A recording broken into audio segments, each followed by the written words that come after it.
It's on. Kevin Rudd pulls the trigger for a September 7 election. On a knife edge, how the swing voters of Sydney's West will decide our political future. Also tonight, fire destroys a luxury townhouse development on the northern beaches. The polo-playing Prince takes time out from changing nappies. And have Souths lost their mojo in the race for the premiership? This is 9 News with Peter Overton.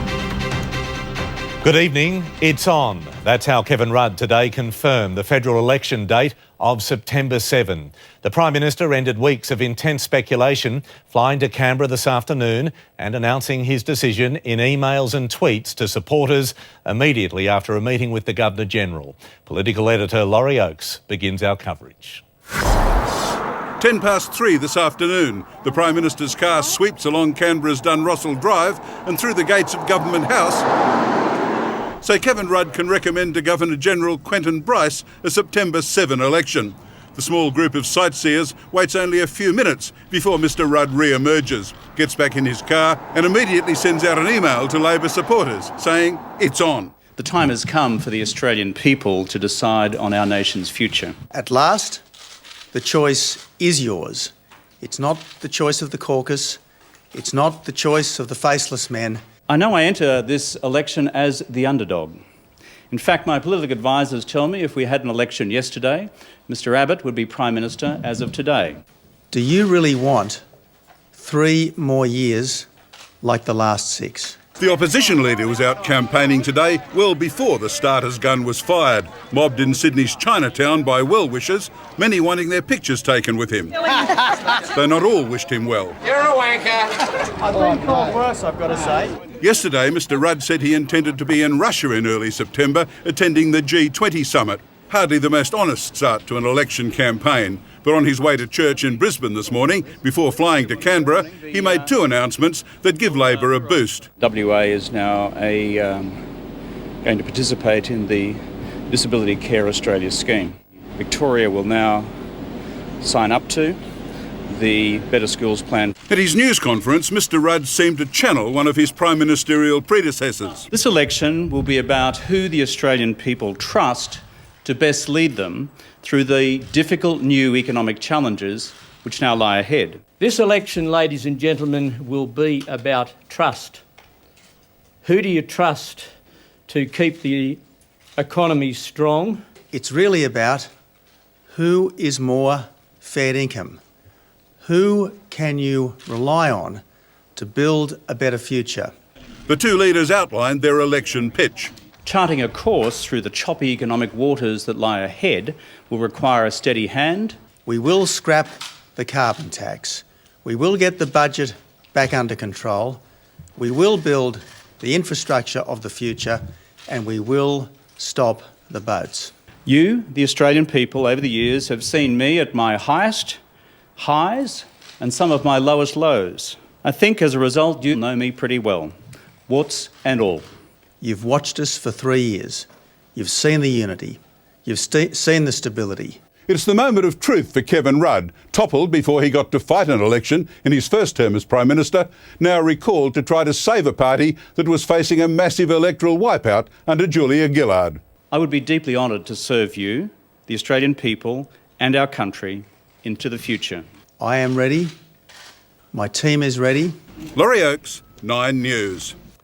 And Laurie joins us live now. Laurie, good evening. What are Kevin Rudd's chances?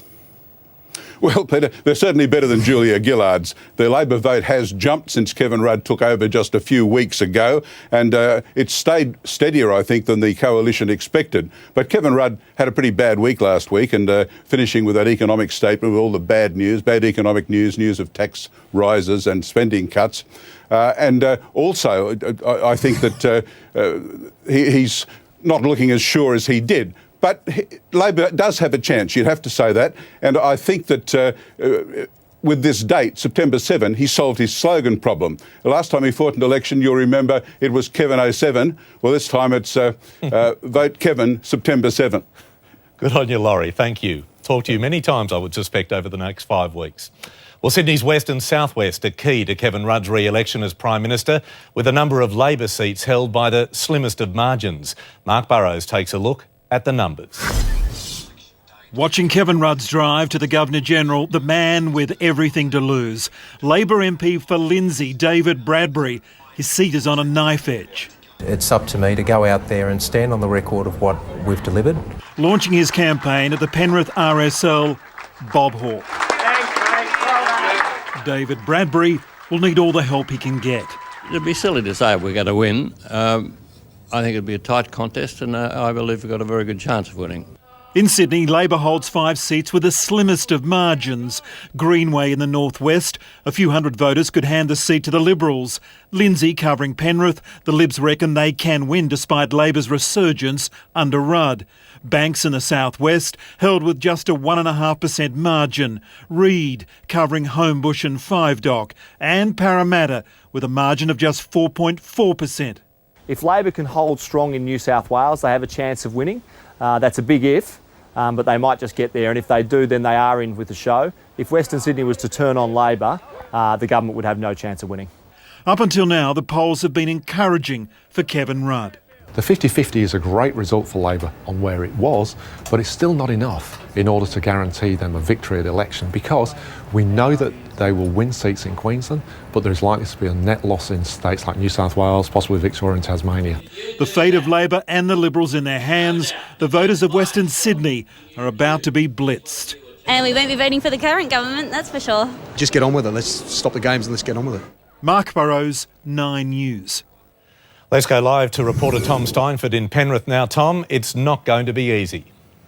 No, it's not, Pete, for either party, really. Certainly talking to voters out here today, you get the sense that they're fed up with both sides of politics. And what are we, about 3 hours into this campaign? And whether the voters like it or not, they're going to be seeing a lot more of Kevin Rudd and Tony Abbott out here over the next 5 weeks. The good news is, though, that both of those men will be bringing with them some pretty big gifts, doing everything they can to win votes in this region. And it really is a very important region, Western Sydney, probably the most important in the country, nowhere more so than right here in Penrith, in the seat of Lindsay. An interesting stat for you: since the seat of Lindsay was formed in 1984, whichever party has won this seat has won the election as well, which just goes to show just how important every vote out this way is. Tom, thank you.